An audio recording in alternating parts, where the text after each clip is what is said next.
produção Revista Justiça e Cidadania. Apresentação, Tiago Salles. Esse é o nosso 5º episódio, né? O tema de hoje, desafios empresariais durante e pós-pandemia. Desde que foi declarado oficialmente pela OMS, em 11 de março de 2020, a pandemia do novo coronavírus vem impondo desafios a diversos setores do empresariado. Diante do inesperado, as empresas foram céleres em adaptar recursos e colaboradores ao modelo de trabalho home office. Cada segmento produtivo buscou soluções para sua própria sobrevivência. O comércio antecipou o lançamento de plataformas de e-commerce, o setor de serviço ampliou o delivery, a indústria precisou rever seus cronogramas de produção e, na questão, né, do Poder Judiciário, os tribunais de todo o país muito bem se adaptaram ao atendimento digital e às audiências por teleconferência, alguns até ampliando o desempenho, né? Agora, há tempo para se preparar para o que está por vir. Mas o que podemos esperar de um cenário pós-pandemia? Então, com a mediação do ministro Luiz Felipe Salomão, presidente do Conselho Editorial da revista Justiça e Cidadania, esse episódio do podcast Conversa com o Judiciário coloca em debate os desafios atuais e futuros dessa crise sanitária em que passamos. Contamos nesse episódio com a participação do Dr. Flávio Galdino, advogado, professor de Direito Civil da Faculdade de Direito da UERJ, especialista em Direito Brasileiro perante os tribunais estrangeiros, autor de diversos livros e membro efetivo do Conselho da OAB desde 2006. Contamos também com a participação do Alexandre Câmara, economista e engenheiro com MBA em Finanças e em Direito da Economia e Empresa pela FGV do Rio. É diretor estatutário do Banco BTG Pactual, responsável pela área de Special Situation. Então, ministro, com a palavra e bom podcast a todos. Bom dia, Tiago. Bom dia a todos que nos acompanham. Eu quero, em primeiro lugar, agradecer muito a participação tanto do meu amigo Flávio Galdino, quanto também do economista Alexandre Câmara. Nós temos feito alguns podcasts com temas muito variados, tem sido muito satisfatório, eu tenho ficado muito contente com o resultado do nosso trabalho. Mas esse podcast é especial porque, não só pelo tema, que é muito afim com o meu trabalho, eu atuo numa área de direito privado, no Superior Tribunal de Justiça, acompanho muito de perto tudo que acontece com todos os setores do direito privado. Eu tenho tido uma posição privilegiada ali de acompanhar tudo que está acontecendo no direito privado. E essa área, né, Flávio, é a nossa área de atuação mais de perto, mais específica, né, que é a da recuperação de empresas, é do novo sistema da evolução da economia na pandemia, no pós-pandemia. Então, esse é um momento que esse é um debate que efetivamente atrai muito o nosso interesse. Então, ele é um podcast bem especial e eu agradeço muito mesmo a participação de ambos aqui conosco. Eu dizia isso também porque eu acho que é uma das grandes incógnitas, né, de como vai ser o cenário da economia daqui para frente, né? Nós tivemos aí um tsunami varrendo todo esse sistema econômico mundial, né, que vinha numa direção, passamos por ele, estamos passando por ele, melhor, até que de uma maneira razoável dentro do colapso que aconteceu, né, uma paralisação total da economia durante alguns meses, e uma retomada ainda indefinida dos setores econômicos, mas há uma indefinição muito grande sobre o porvir. E é para isso que nós estamos aqui, para avaliar essa situação. Eu queria começar o nosso debate com uma dúvida que me surge muito assim quando eu vejo esses indicadores. Como eu disse, a gente acompanha muito isso de perto. Eu vejo a arrecadação tributária aumentou muito nos últimos 2 meses. A taxa de recuperação, de pedidos de recuperação e de falência, não atingiu nem a metade do ano passado. Poxa, mas nós estamos no meio dessa crise toda, né? Como é que explica isso? Quais são as explicações para isso? Vamos começar com a visão jurídica do Flávio Galdino, para depois a gente ver a visão econômica do Alexandre. Ministro, bom dia. Mais uma vez, obrigado aí pela oportunidade de participar de uma discussão, de um debate. Eu tenho o privilégio que poucos têm de ter sido seu aluno e continuo sendo. Aí, a sua modéstia refere a alguém que acompanha o direito privado de uma posição privilegiada. Na verdade, a sua função tem sido de construir o direito privado nos últimos anos no Brasil com uma posição de verdadeiro protagonismo. Então, é sempre um privilégio participar. Ainda mais ao lado do Câmara, que é um amigo de longa data, que eu admiro, e eu já peguei meu bloco aqui, papel, para anotar o que o Câmara fala, para ver se eu compro alguma ação depois, alguma coisa. Mas eu acho realmente que os indicadores, para nós, né, da área de direitos, os indicadores são complexos, né? O governo fala em recuperação em V, anuncia informações muito otimistas e relevantes. Eu estou ansioso para ouvir se o Câmara compartilha desse otimismo, mas a minha percepção é de que o problema, ministro, ainda não chegou completamente, né? Quando a gente vê os números de recuperações, para usar o seu exemplo, a impressão que eu tenho é que tem muita coisa represada ainda. Quer dizer, os credores ainda não chamaram de forma consistente as dívidas, tem muita gente esperando, né, para ver o que vai acontecer, dando alguma chance, digamos assim. Acho que alguns setores, como de serviços, a batida foi muito violenta, né? O efeito ainda vai se projetar por algum tempo. Eu nem estou me referindo aos pequenos negócios, porque eles quebraram mesmo, os restaurantes baixaram a porta, os pequenos prestadores de serviços baixaram a porta e pronto. Mas eu acho que o setor de serviços ainda sofre muito. A indústria, pelos dados que estão sendo divulgados, está indo bem, o agronegócio indo muito, muito bem. Algumas commodities ajudaram bastante, né? Mas, enfim, eu não vou me imiscuir aí na área do Câmara. A minha primeira percepção é de que muitos problemas ainda vão chegar. Então, esse número de recuperações e falências reduzido, digamos assim, ele é efeito de uma contenção por parte dos agentes de crédito, né? Os credores ainda não chamaram as dívidas e, quando eles chamarem, provavelmente esse número vai aumentar, o que não é bom, né? Quer dizer, a premissa é de que as reestruturações empresariais sem recuperação tendem a ser menos custosas e mais eficientes do que as reestruturações com recuperação. Mas eu acho que a gente não vai ter como escapar dos processos formais de reestruturação, porque quando os credores começarem a chamar efetivamente as dívidas, e a experiência indica sempre um efeito manada, né? Quer dizer, quando o primeiro credor vai em cima, os outros vão também com medo de ficarem para trás. Eu acho que, infelizmente, a gente vai ter ainda um panorama de muita litigiosidade em recuperações nos próximos meses. Acho que é uma questão de estabilização, né? Quando as coisas realmente voltarem ao normal, com a vacinação em massa e com as coisas reabrindo, os credores vão chamar suas dívidas e nós vamos ter se não uma explosão, como vinha sendo previsto, eu mesmo falei aí em jornais que esperava uma explosão, pelo menos um aumento bem incrementado de recuperações.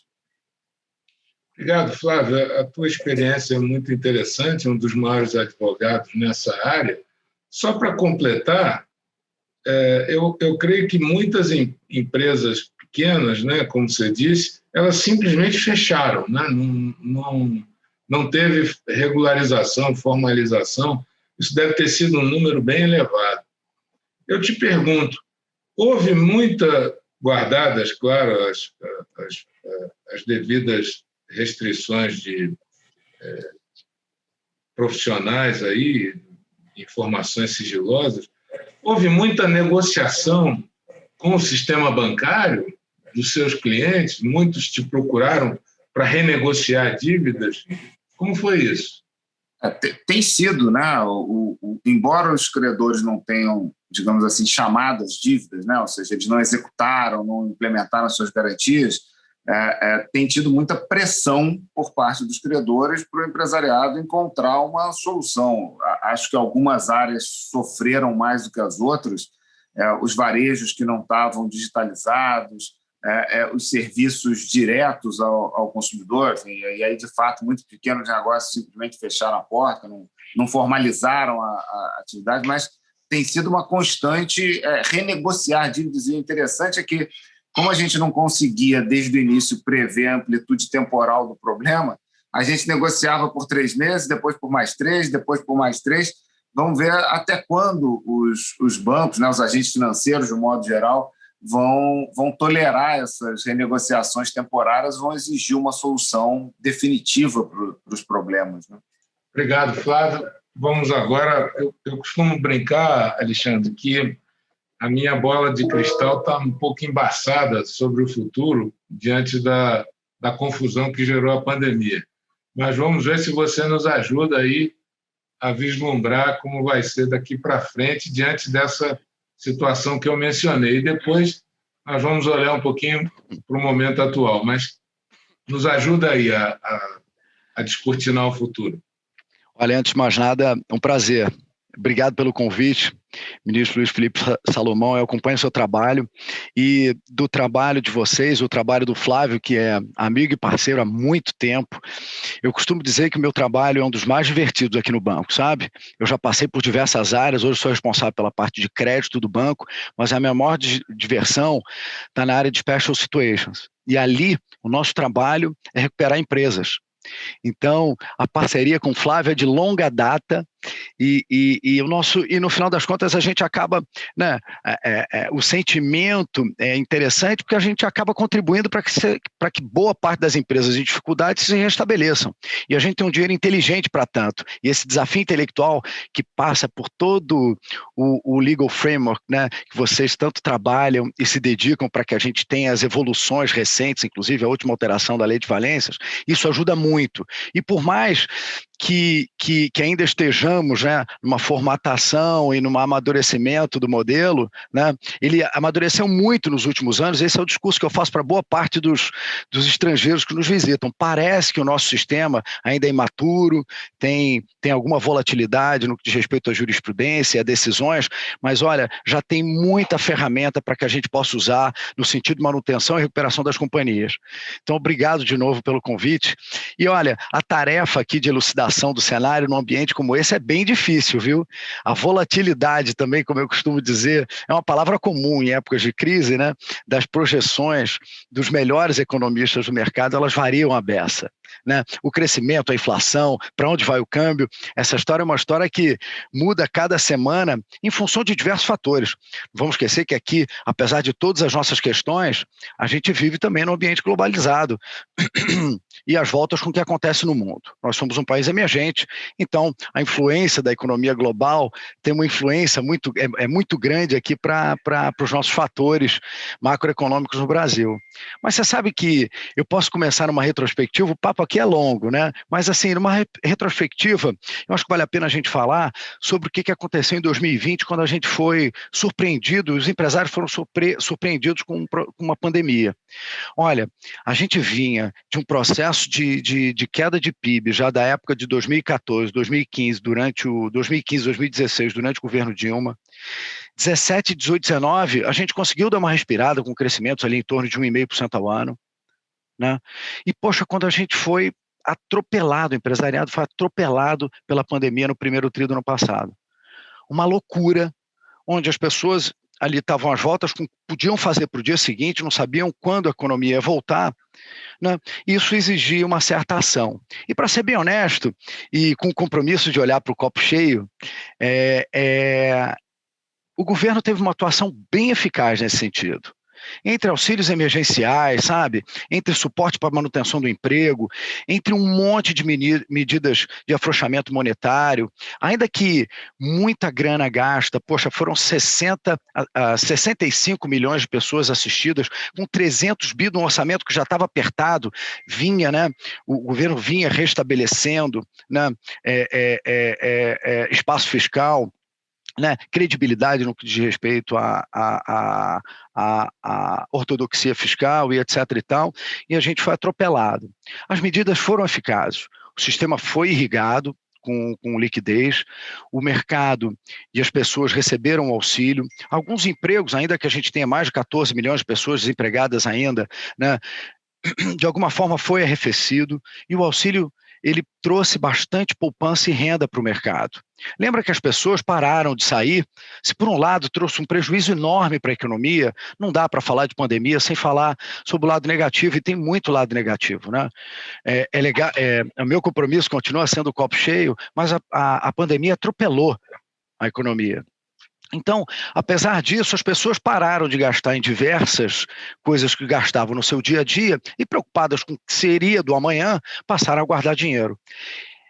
Essa poupança, ela tem ajudado, né, pelo menos numa recuperação basal. No terceiro tri do ano passado, o Brasil cresceu mais do que 7%. Foi surpreendente.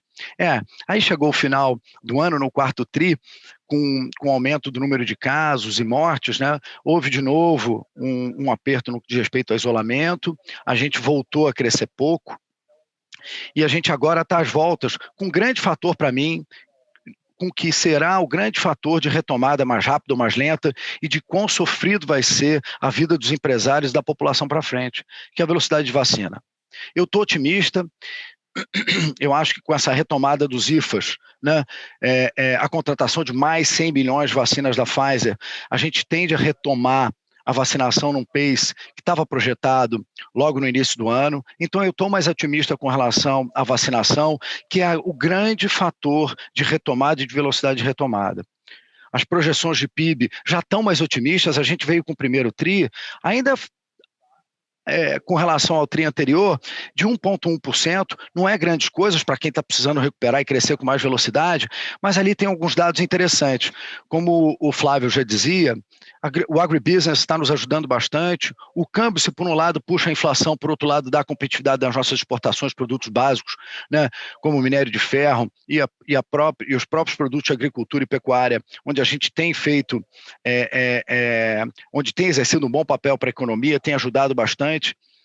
Mas, no final das contas, o que a gente espera para frente e o que está por vir é um cenário melhor do que aquele que a gente via 7 meses atrás. Eu não sei se vocês lembram, mas boa parte dos economistas, naquela época, se preocupavam muito com relação a onde é que ia parar esse auxílio e como é que o governo ia se refinanciar. Falava-se de 100% da relação dívida-PIB, né? Falava-se de um déficit primário próximo a 4% do PIB. Poxa, a gente agora já tem um cenário melhor. A arrecadação de fato aumentou e parte dessa história é dessa capacidade de se reposicionar da economia. O e-commerce, né, as relações por meio digital, né, as entregas, né, os deliveries da vida ajudaram de alguma forma a economia e, por outro lado, eles formalizam e aumentaram a arrecadação. Fora os setores da economia como agribusiness que cresceram de fato, né, outros setores que não tiveram a mesma benesse, mas, por outro lado, eles formalizaram um pouco mais. Então, a arrecadação subiu. E a responsabilidade do teto, ainda que tenham se criado medidas para liberar os gastos com saúde e com a população nesse período, a gente já projeta um déficit primário em torno de 2,5%, que é razoavelmente sustentável. E, olha, a média dos economistas já falam na dívida, a relação dívida-PIB abaixo de 90%.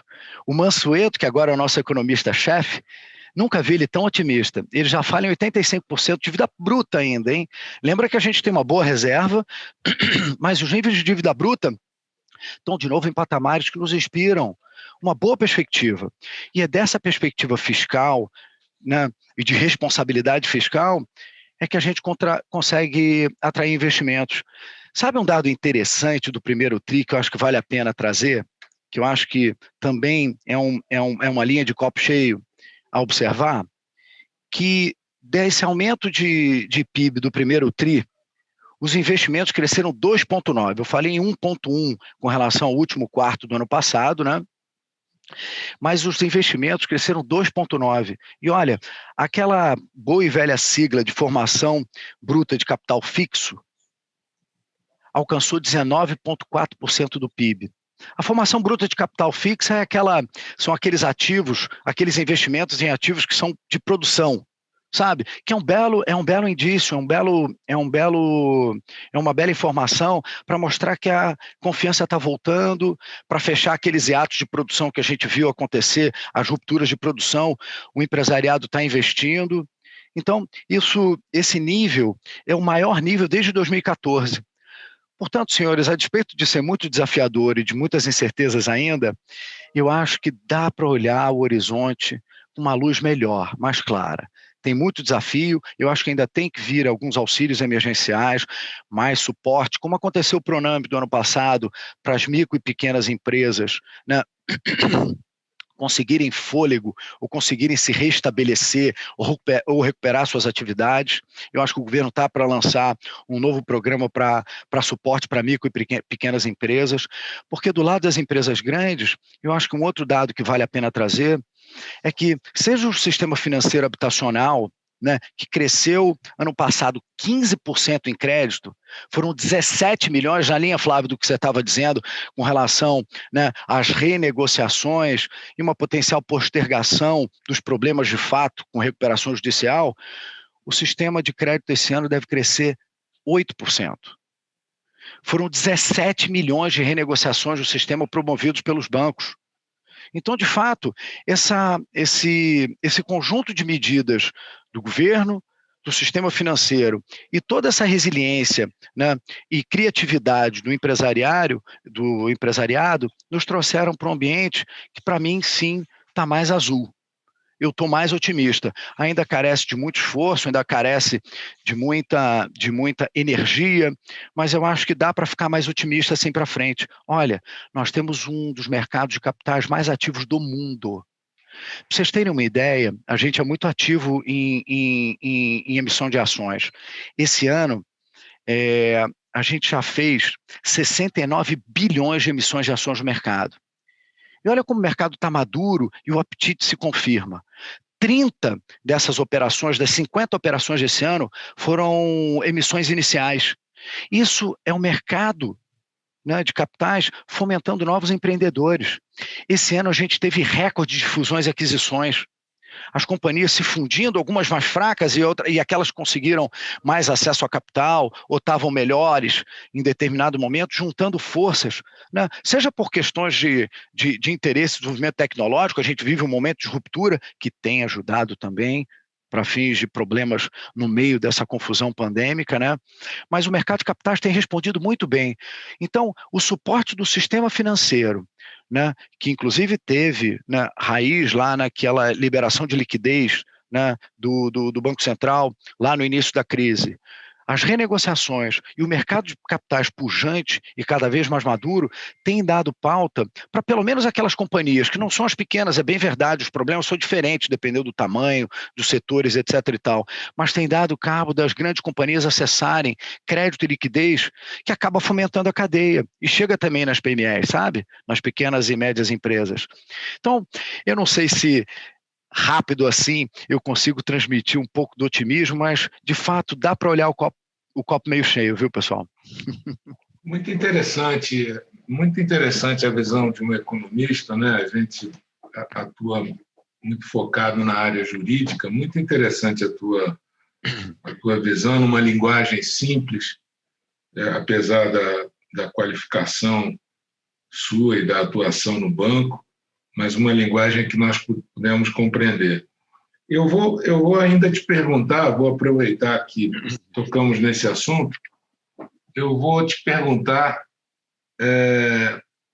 eu estava conversando outro dia aqui com o pessoal do Congresso, eles estavam me dizendo que a grande preocupação não é com os estratos mais altos da sociedade.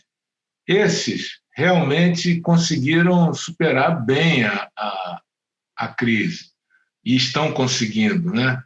O rico virou milionário, o milionário virou bilionário. Esse é o jargão atual. Mas e ali o miserável? Como que vai ser essa saída da crise para esse que é a camada menos favorecida da população? Tem ideia de como é que nós vamos caminhar nessa área? Eu acho que esse é o nosso grande desafio e responsabilidade, sabe, ministro? Para ser honesto, eu acho que o grande benefício, né, a classe mais, a base da pirâmide, ela vai ter um grande benefício com mais rápido for a retomada da economia. A loucura para que a gente consiga vacinar rápido, né, e mantenha o arcabouço geral da economia nesses patamares mais otimistas que eu estava trazendo para vocês, é que pode trazer a recuperação mais rápida. A recuperação mais rápida traz emprego. O emprego traz dignidade e traz a renda. Eu acho que aqui, e a dispersão é rápida, é impressionante como no Brasil, né? E aí eu menciono de novo o auxílio emergencial. A gente fez um auxílio emergencial que, apesar de ter sido um grande esforço e um trabalho logístico muito, muito, muito complexo, ele trouxe um benefício para a população que a gente não observa na maior parte dos países emergentes que fizeram auxílios como a gente. Mesmo nos países envolvidos, o nível de poupança e renda não chegou perto do pré-pandemia assim que o governo atuou. No Brasil, a gente chegou no nível pré-pandemia. Olha como tem uma elasticidade rápida. A gente está numa base onde, se a gente consegue voltar à economia, as pessoas voltam a ter uma base de renda e retomam a dignidade. Eu acho que aí refomenta o lado otimista da economia, né? As pessoas ficam mais confiantes e isso retroalimenta o crescimento.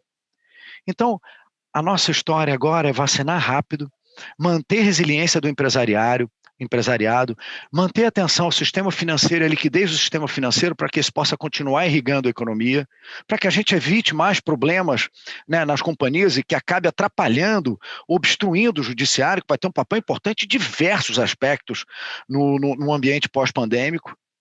E aí, retomando, a gente consegue dar uma resposta à altura do que a base da nossa pirâmide está precisando depois de mais de 1 ano e meio, ou quase 1 ano e meio, digamos, melhor dizendo, de pandemia e sofrimento.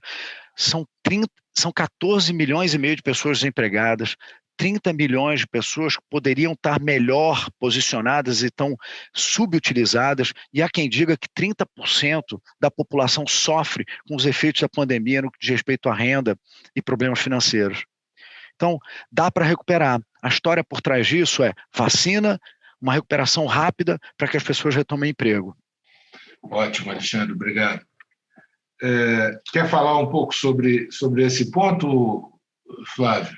Eu depois quero te perguntar uma outra vertente jurídica. Eu não tenho os dados, né, a capacidade de análise do Câmara, mas a minha leitura, digamos assim, minha percepção é de que, enfim, uma retomada ágil, e acho que a vacina é um dado, né? Ou seja, sem vacina aí não adianta nem falar sobre as outras questões, mas a retomada ágil é o que recupera essas pessoas que estão aí na zona limítrofe de dignidade, como a Câmara colocou. A premissa do auxílio emergencial é sempre temporário, né? Ou seja, a gente consegue distribuir dinheiro por um determinado tempo. Nem nos países mais desenvolvidos, né, os sistemas de renda básica, assim, de renda mínima, o senador Suplicy era um grande defensor, nem nos países mais civilizados consegue abranger um quantitativo de pessoas que necessita do auxílio emergencial. A gente não vai conseguir manter isso indefinidamente. Então, a solução para essas pessoas é a retomada da economia, né? E eu sempre faço, parafraseando aí a Câmara, o movimento inverso, né?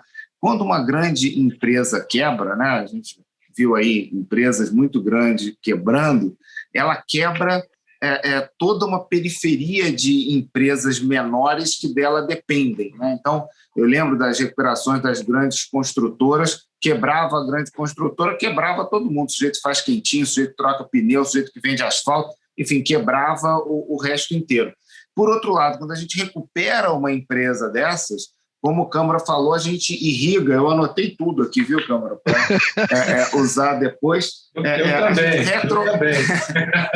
A gente retroalimenta o sistema, né? Então, você recupera um setor, ou recupera algumas empresas grandes, isso irriga o empresariado, o pequeno empresariado, o médio, a PME, aí, né, de atividades locais e regionais, e isso gera emprego para as pessoas, né? Gera dignidade, como o Câmara falou. Então, acho que essas atividades, aí eu lia hoje de reabertura de crédito pelo Banco Central, né? As normas do Banco Central privilegiam reabertura de crédito para pequena e microempresa.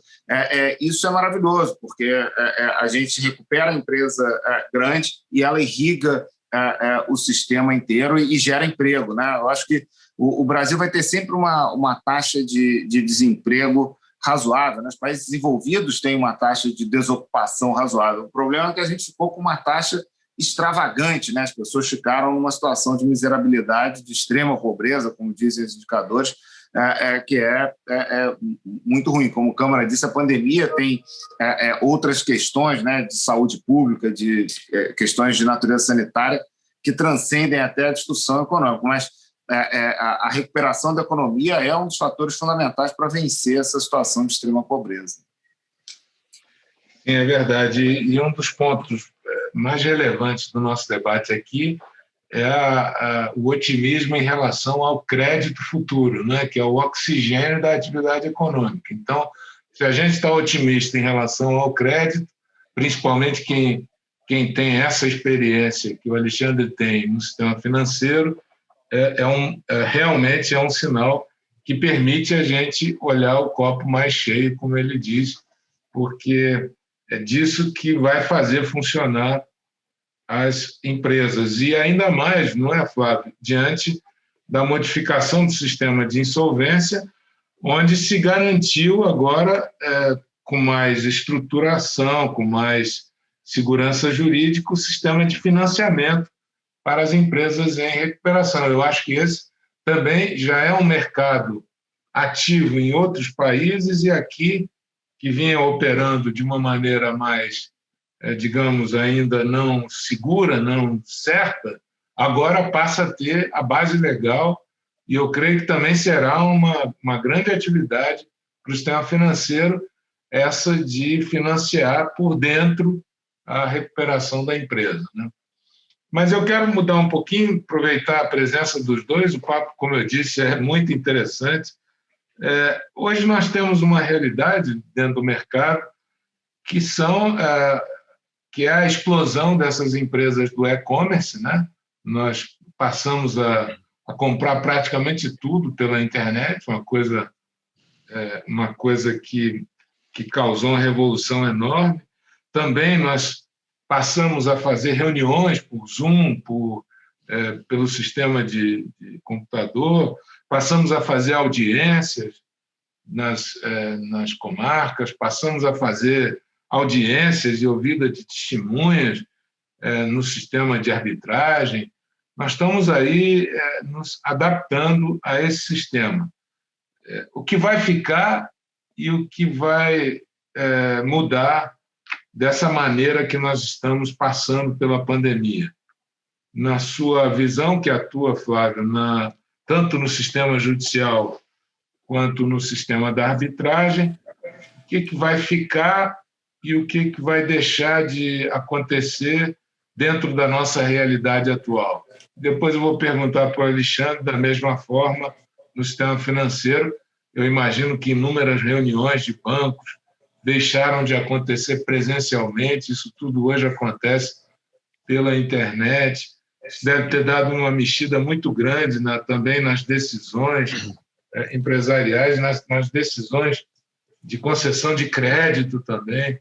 Enfim, vamos ouvir a visão dos dois. Flávio. Ministro, eu acho que esse é o grande tema, né? Não só do ponto de vista jurídico e econômico, mas é o grande tema da sociedade, o que vai ficar aí de virtualização depois que as coisas puderem retomar ao normal, né? Quer dizer, depois que a gente puder ir ao restaurante, a gente vai continuar pedindo comida em casa, né? O Câmara disse uma coisa que me chamou a atenção, né? Eu concordo plenamente com ele, mas nunca tinha externalizado, racionalizado dessa forma. Quer dizer, o governo foi muito eficaz mesmo, né? E esse caso aí da digitalização é fantástico, né? O sistema bancário digitalizou dezenas de milhões de pessoas em 30 dias. Uma coisa, do ponto de vista de logística, acho que o Câmara é dos maiores especialistas aí em questões digitais, de bancos digitais, de serviços digitais, etc. Eu acho que isso foi realmente uma operação logística fantástica, né, para digitalizar, e é irreversível, né? O sujeito não vai sair do sistema quando acabar a pandemia. O sujeito está digitalizado, ele está formalizado. Como o Câmara falou, a digitalização favorece a arrecadação também, porque o sujeito que faz a operação digital ele não esconde de tributo, né? O sujeito, quando você vai na livraria ali, o sujeito pode não emitir nota, né? Alguma coisa pode dar errado, mas quando o sujeito vende pela internet não tem jeito, ele é 100% formal. Então, eu imagino que isso é reversível. Do ponto de vista judiciário, ministro, acho que foi uma resposta fantástica também, né? Eu participei da primeira sessão do STJ, um caso relatado pelo ministro Cueva, a primeira sessão digital, aquela tarde que todas as turmas fizeram sessões digitais. O funcionamento foi extraordinariamente bom.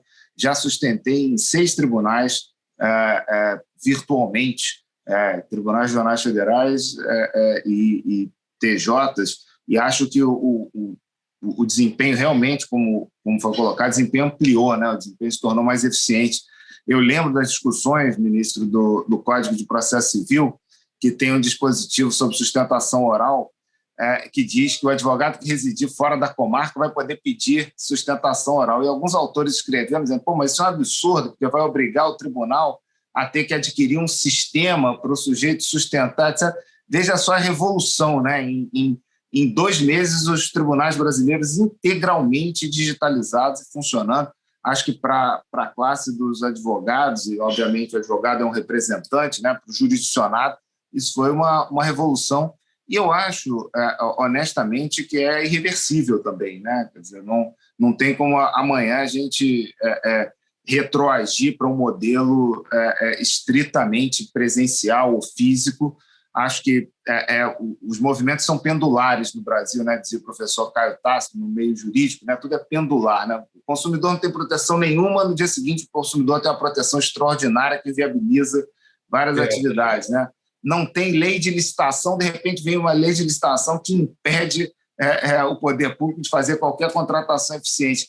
Mas as coisas voltam a um ponto de equilíbrio, né? Eu acho que a gente vai desenvolver certamente um modelo híbrido de funcionamento do judiciário para otimizar soluções que absorvam essas tecnologias e, ao mesmo tempo, permitam a interação presencial, que tem ganhos, né? Você falou em testemunhas, etc. Parece haver um ganho real. Eu tenho acompanhado, não atuo na área, mas tenho acompanhado as discussões sobre audiências de custódia e outras matérias. Eu acho que essas questões são muito sensíveis e provavelmente vão exigir o retorno de algumas atividades presenciais.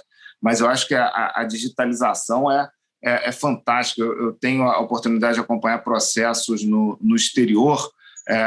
O judiciário brasileiro é fantástico em termos de digitalização e de atividades virtuais, né, de um modo geral.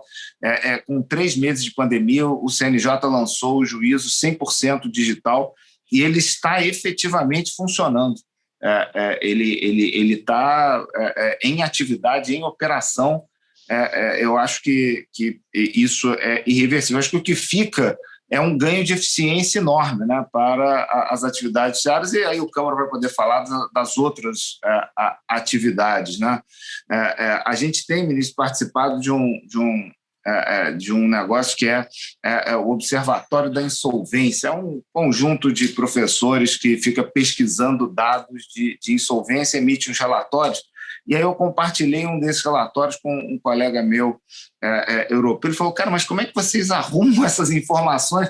Como é que você vai nos processos tirar essas informações? Eu falei, cara, é 100% digital e 100% acessível, porque não é só ser digitalizado, né? É ser acessível para as pessoas, não só para o jurisdicionado, né, para o sujeito que está ali em litígio, mas para o pesquisador, para alguém que queira coletar informações.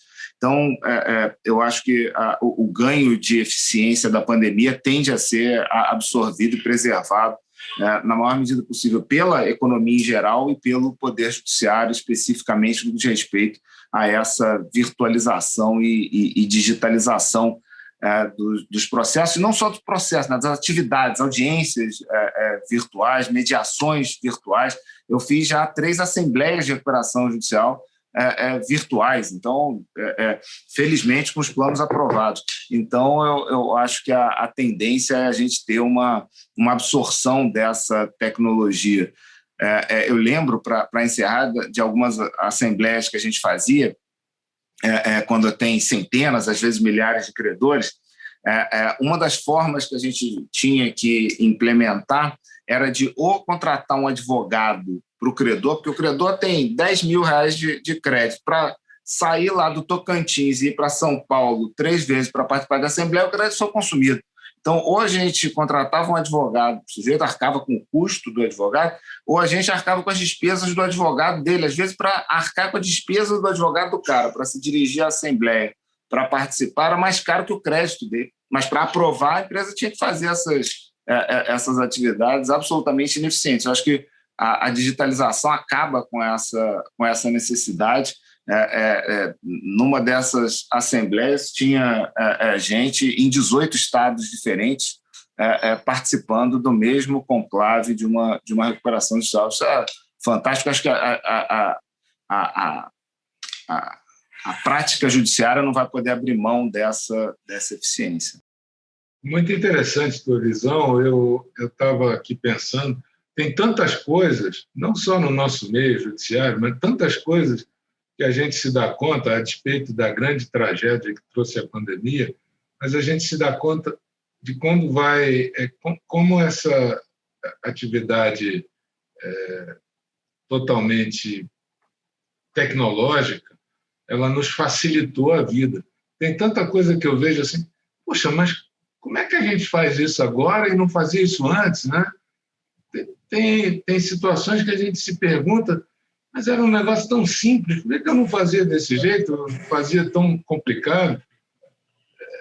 Eu acho que essa coisa ainda nós vamos ter que encontrar um meio termo para o nosso meio judiciário, vamos ter que encontrar um meio termo, porque eu acho que nem tanto ao mar, nem tanto à terra. Tem coisas que realmente o judiciário ele teve uma capacidade enorme de se reconstruir em menos de uma semana. Nós paramos talvez uma semana e logo em seguida os principais tribunais do país, Supremo, STJ, começaram a retomar suas sessões e estamos fazendo e até hoje a produtividade é a mesma, realmente aumentou até, né? Nós aumentamos, mas claro que tivemos perdas. Eu acho que a qualidade perde muito, a qualidade do julgamento perde muito, a qualidade das decisões perde muito. O contato com o advogado para chamar a atenção para as questões, para as causas mais relevantes, isso perde, embora a maioria se adaptou para uma entrevista, entrega de memoriais ou despachos, por meio do Zoom, por meio do Skype, né? Mas ainda assim perde muito, né? Nós temos que encontrar um ponto de equilíbrio, absorver o que foi bom e retomar o que era normal. Algumas coisas, alguns prazeres da vida vão retomar naturalmente, né? Como a viagem a turismo, que eu acho que vai ficar mais limitada a turismo, né? Do que a trabalho, vai cair muito a viagem do trabalho, porque a maioria das coisas pode ser resolvida pelo Zoom, mas ainda assim nós vamos ter que encontrar o ponto de equilíbrio. Eu não sei se é assim que a classe dos advogados vê isso, mas para nós aqui tem sido um desafio fazer as sessões, as sustentações orais, os julgamentos pelo Zoom. Ministro, se o senhor me permite, esse é um ponto de grande preocupação, né? Porque realmente a gente tem que absorver a eficiência dessas tecnologias, mas a perda é sensível em várias áreas, como eu falei. Esse da sustentação oral me parece muito sensível, desse contato direto, né? O olho no olho. Eu acho que tem perda sensível na forma como vem sendo implementado. O Supremo, no plenário virtual, ministro, está fazendo a sustentação oral por gravação. A gente grava um vídeo e manda para o tribunal.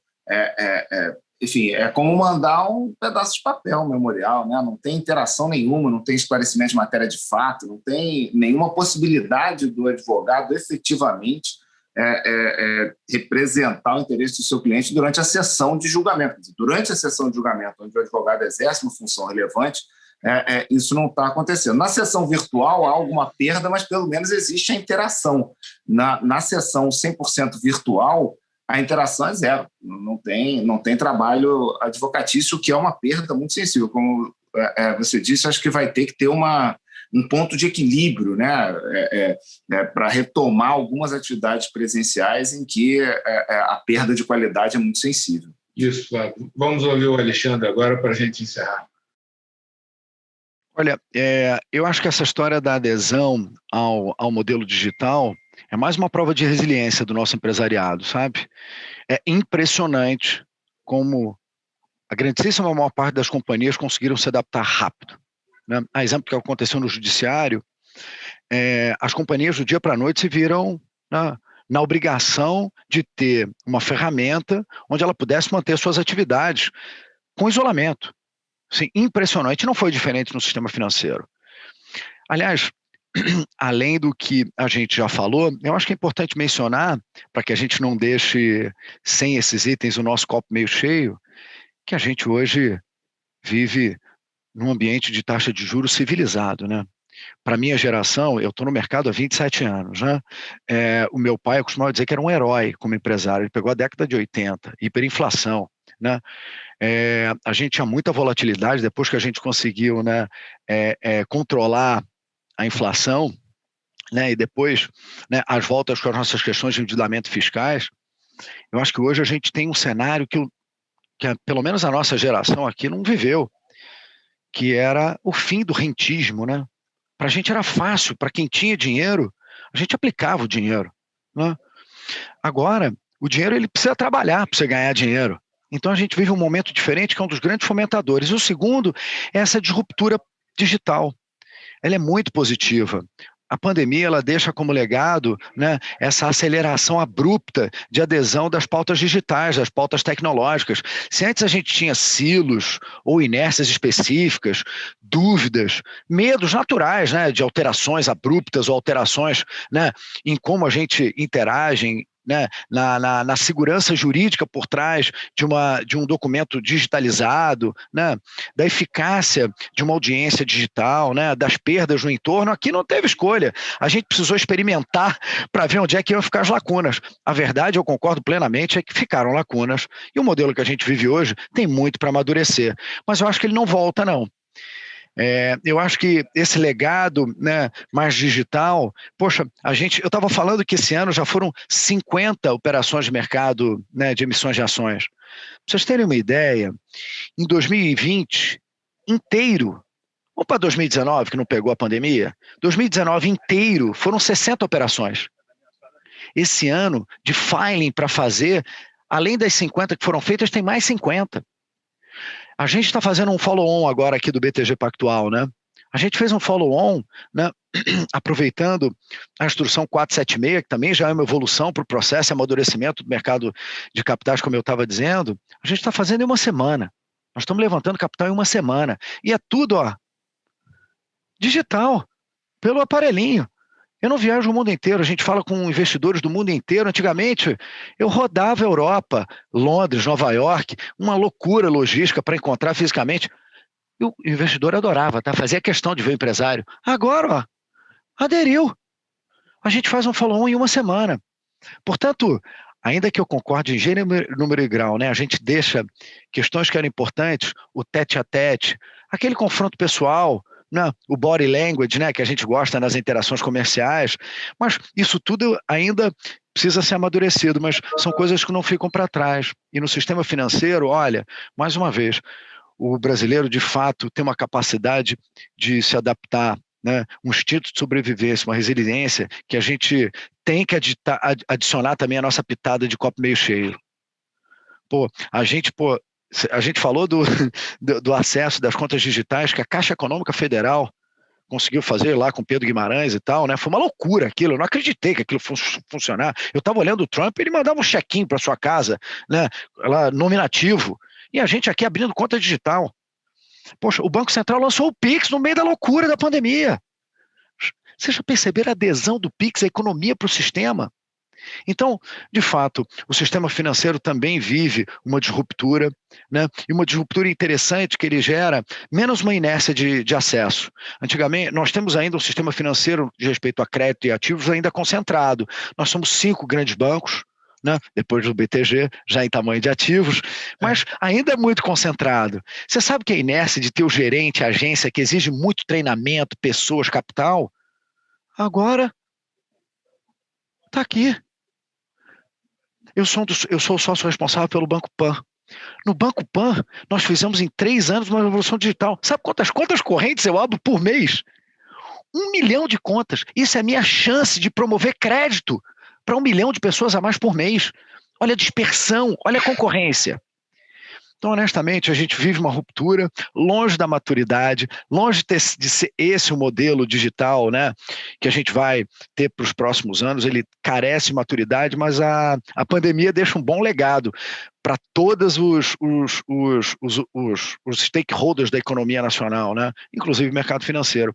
Eu acho que esse legado fica para a gente dar uma boa acelerada no Brasil. Eu também tenho nisso, junto com a taxa de juros baixa, eu tenho nesses 2 fatores, de ruptura digital e taxa de juros baixa, né? Os grandes fatores de arrefecimento dos efeitos da pandemia. E o nosso grande desafio, de novo, é vacinar rápido. Vacinando é que a gente vai conseguir voltar e atacar de frente e usar dessas 2 ferramentas, um cenário com baixos juros e a disruptura digital, né, incentivando empreendedores. Aliás, uma lei nova de junho agora, de promoção de empreendedorismo para as startups. O Congresso, o ministro estava falando das interações com o Congresso no meio dessa loucura, né, de pandemia, está fazendo o seu trabalho.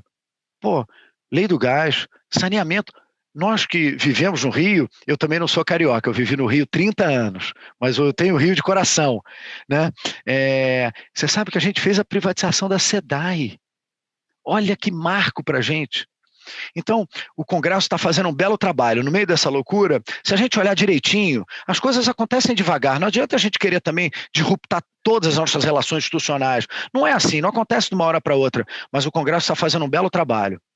Eu acho que eu colocaria ali mais uma pitadinha no copo meio cheio por conta da consciência que tanto o presidente do Senado como o presidente do Congresso tem tido na liderança de alterações necessárias para que a gente tenha a iniciativa privada atuante, para que a gente tenha, então, essa recuperação da economia mais rápida e os reflexos lá na turma da base da pirâmide o mais rápido possível, porque ali tem muito sofrimento ainda, né? Então, a disruptura veio para ficar e eu acho que ela é muito positiva para a gente, apesar de ainda carecer de muita maturidade. Olha, gente, nosso tempo acabou, já tem até bastante tempo, mas a conversa estava boa, nós fomos esticando. Eu quero novamente agradecer muito a participação do Dr. Flávio Galdino, especialista nessa matéria, um dos advogados mais atuantes, e do economista Alexandre Câmara, que também, eu vi aqui, além de economista, é engenheiro também, né? Sou engenheiro elétrico pela PUC-Rio. Olha, mas atua nessa área do mercado financeiro, já é diretor do BTG, e nos trouxe aqui uma visão bem interessante pelo ângulo acadêmico. Então, acho que esse podcast, Tiago, foi muito interessante por essa dupla visão e fiquei contente que nós pudemos produzi-lo, viu? Te devolvo aí a condição dos trabalhos para a gente encerrar. Foi realmente muito interessante, ministro. Quero agradecer ao senhor pela mediação e pelas perguntas, cada vez mais afiadas. Muito obrigado também aos nossos convidados pela forma profunda e, ao mesmo tempo acessível de como abordaram o tema. Muito obrigado também a você que nos assiste no YouTube da revista Justiça e Cidadania e nos escuta pelo podcast Conversa com o Judiciário, uma produção da revista Justiça e Cidadania, com direção de Érica Branco, operação técnica de Diogo Tomás e edição de áudio de Rafael Rodrigues. Eu sou o Tiago Salles, editor executivo da revista Justiça e Cidadania, e encontro você no próximo episódio do Conversa com o Judiciário. Até lá. Conversa com o Judiciário. Produção Revista Justiça e Cidadania.